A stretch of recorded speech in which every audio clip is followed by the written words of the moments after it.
What's going on, fam? How's it going? Hope your day's going extremely well. It's Masterpiece, you know what it is. This video is about suicide or suicidal people.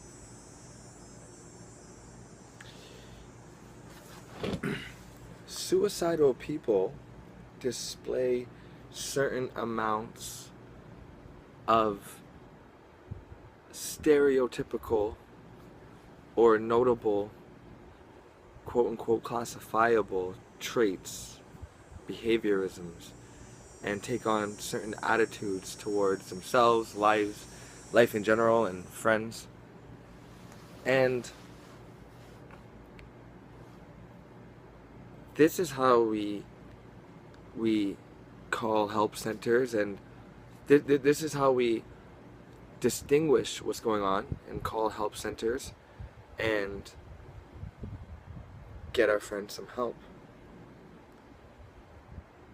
You know, you'll make a call, my friend is suicidal, I don't know what to do, he's tried doing it before, he talks about it, he's saying he wants to give away his things, all of his posts lately on Facebook is negative and about, you know, they're self-centered and they're about everything sucking, whatever it might be. We see these signs and we do something about it if we care. If we care. But what if there was other signs of suicidal tendencies that we didn't pick up on or that are socially taboo? What about overeating? What about obesity? What about a person that's 5'5", that's over 200 pounds at McDonald's and continuing to be served at McDonald's? Now this gets very touchy because it's food related, because you can talk about all these types of things with people, but when it comes to food or religion, you know, it gets very touchy. People talk about their family worse than and they'll go way more in depth emotionally with their family than they'll ever allow you to go with their food. Some people, most people, I suppose. But there's an awakening happening. Now, if a person takes their life immediately, or if they take it, like maybe say with a gunshot, or if they take their life, I'm sorry if this is graphic, I should have put out a disclaimer, or if they take their life slowly, say by choking themselves and then they fall asleep and then slowly die, or maybe by slowly overdosing, or maybe by slowly injecting heroin, and you have an intervention and the family's all torn up about it. These are all admitted forms of suicide. But just because diet is stretched out over a period of, say, 50 years, you may not contribute it to suicide or suicidal behavior, or to the fact that they don't love themselves enough, they don't want to live enough for some reason. Now, if we saw someone about to jump off of a bridge with water under, we assume they're trying to kill themselves. We don't think that they're trying to just get a clear mind or whatever, relax or get a good view. We think they're going to kill themselves. So we pull over if we care about our fellow man, and we take them, or we calm them down, or out of a building we talk them down and we save their life.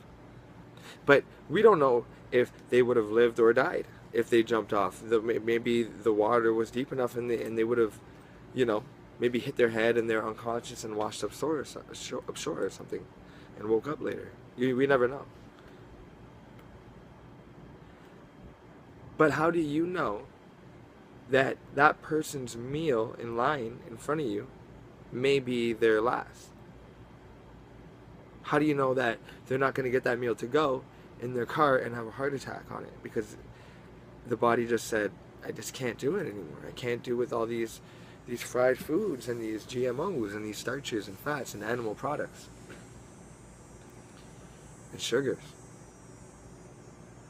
So I know it's touchy, but how do we must start distinguishing healthy diet as a form, as an expression of wanting to be present and wanting to experience and wanting to live, quote unquote, in this body.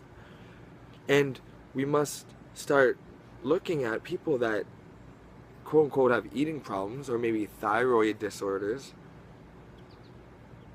which stem really from something else. Then we must observe and say, this is depression. This is suicidal activity. And it is up to us to say something about it. But what are you going to say? Excuse me, miss. Hi, that's a cute little baby that you have there. This meal may be your last, to-go meal, judging by your weight and size. And I'm worried about your health and your mental health and your emotional health. Are you okay? And do you really need this meal? Do you want me to maybe cook you up something or teach you how to? We're not going to do that. We're not even going to get close to that. There's good things about organizations, whereas, when you join, you subscribe to things. Like there's a Seventh-day Adventist Christians. Now, I'm not Christian and I don't advocate it, but the Seventh-day Adventists are known, Rastafarians are known, a lot of Hindus are known to abstain from meats, a certain amount of meat products, byproducts as well. And where was I going with that?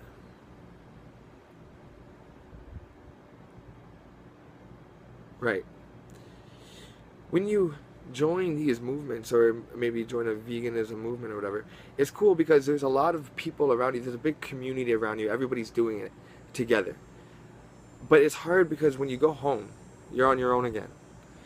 Or it's hard because your friends, they don't feel like, oh, I really shouldn't be eating this.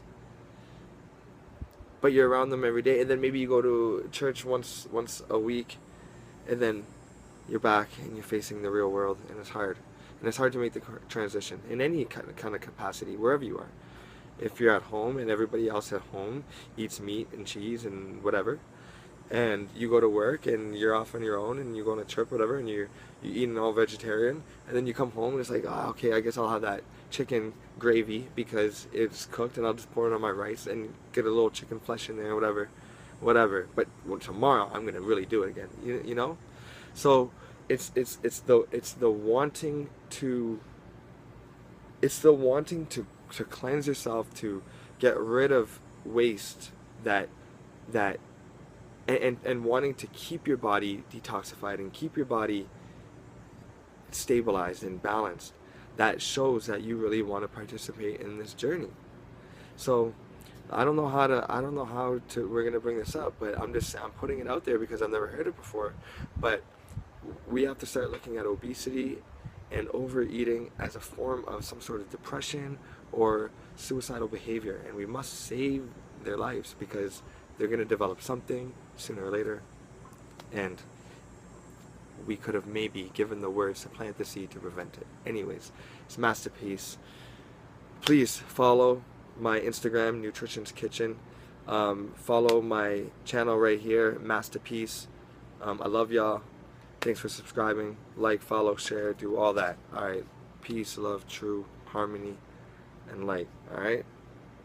Peace.